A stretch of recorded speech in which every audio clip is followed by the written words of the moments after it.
attacks, as that window play usually does end up spelling disaster for this player, and it will again. Spectre will take him out. Hansen will go down. He was that player over in the cigar position we touched on before, and as of right now, a 3 versus 3 is it's kind of hell in a handbasket. Everybody finding their own pick through really their own means, and that being exemplified by whatever the hell we just saw Doc do. Run out a white window, I believe, is what you were trying to diagnose, but Mirage don't seem too fearful about it.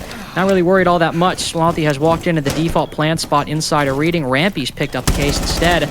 Nobody from Beastcoast really all that aware. Sloppy firing some shots, but no retake just yet. The angle's working perfectly for Mirage so far. Doc now decides to commit to the retake of the top floor. Knows someone, well, definitely knows someone's around on that close angle. No shotgun needed. SMG-11 and a kill for Mr. B, too. That's put Sloppy alone in the 1 versus 2. Knows one player's up above, but the other player's position might elude him. Not for the defense, though. They've got the default cam in red spotting him. And as he goes for the retake, Doc, shut down. And then past that, you go off into the ether, that theory land where people start doing things to bait actions out of other people and things along those lines. That's where Siege really starts to define itself. Nice little play out of Rampy there. Obviously doesn't bait too much out, but always nice to notate those little micro plays that people go for. Ramp Dog finding the clash from behind. I didn't hear it too well, Link, so you can tell me if he skeleton keyed that right before he hit it, but man, what a shot out of him, and again, some creativity bubbling up from Mirage. Also, Hat now down too, so Mr. B might be gone, but this player knows Spiff. Oh, it's all lining up, Spiff! 3 players standing in a row. He turns to the right and cuts down the 4th.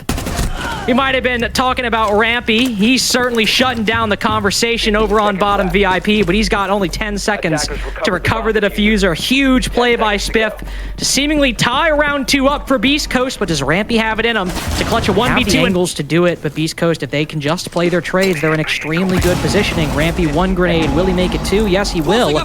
There's an angle watching that very hatch drop. Nothing bears fruit with those grenades, but Vertical moving on in is able to find one, but not before Spiff again able to completely deny the players playing inside a mining. Rampy left alone to pick up the pieces 2 rounds in a row. Doesn't die this time, but that is the method by which they're trying to do it without forcing a retake. You can hear the sludge work going on. So tantalizing for Mr. B to try and reassess this, try and get a plant down through a different means. I think he's rotated off as well. He was just over behind that bookshelf. The case now going down. They have to have cover on this. There's 4 people alive. They don't, but Mr. B is going to go down. The plant will go through. Really, if this VIP player in that Kiba barrier on the freezer door, Mirage won a backside take, but there's still slightly more work to be done, but down goes Spiff. No big 4K this time. Mirage get that first bit of control. Now if they can destroy that Kiba, they're well on, moving on in. Flash taking down the next to follow. Hat 2, 5v2 now for Mirage. And this one looks like a very dominant win lined up in the next 15 seconds. Tristan does pick up one, and Doc starts to retake up long bar, but he's on ADS the moment cans and swings. Maybe a gunfight he wins, but that's another time and another place as the last defender is case links and try and get the defense to respond to you. You can get some good coverage, especially with the amount of people that Mirage have up. You can more than likely just kill Beastcoast as they try to work their way in and stop this plant. That's exactly what they're going to try and do. It's 3 versus 5, make it a 2 versus 5 from BC's perspective. Tristan's worked his way up through the red hallway, but they can't stop him either. It's only going to be Doc with a kill for now. Tristan, can he find much? He found a lot on Nighthhaven the other day. Left. Don't have a clear way in just yet. The utility clear I mentioned earlier, bathroom position still solid with a mirror window.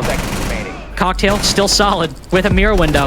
Beastcoast are just walking into the setup of Mirage, and once the defense goes to retake the top floor, the castle doesn't even matter most to both of these teams. Who wins out this next engagement? It's very low time. They're going to have to try and commit to a plant eventually. Trade's going back and forth again. Mr. B is going to go down. No real coverage when it comes to the oversight on these flanks, and they're going to lose another one yet again. It's down to Spiff. Our earlier clutch with the 1 versus 3 will be able to at least get 1, but on very minimal time. I don't think that he's going to be capable. Doesn't even have the case in hand. And with that being said, that's going to be the round going to the defense of Mirage. A lot of pressure inside of VIP. There is a dreaded frost mat underneath that window, so hopefully Beastcoast are careful. But they have acquired, despite the loss of the Monty, some significant control. But one player, Rampy, playing close on that door, is able to get 2 big kills, but not before Mirage lose a very solid lead, but still maintain at least 1 body ahead of Hat and Beastcoast. And 1 pick doesn't matter. A little too close for comfort as 3 people are standing on a depth charge. Little too many blue highlights circling that position. The Dockers decided, all right, they're trying to C4 our backline. Let's push forward. Put a few bullets in the face of Slothy and the rest of Mirage, but hasn't resulted in a firm lead just yet.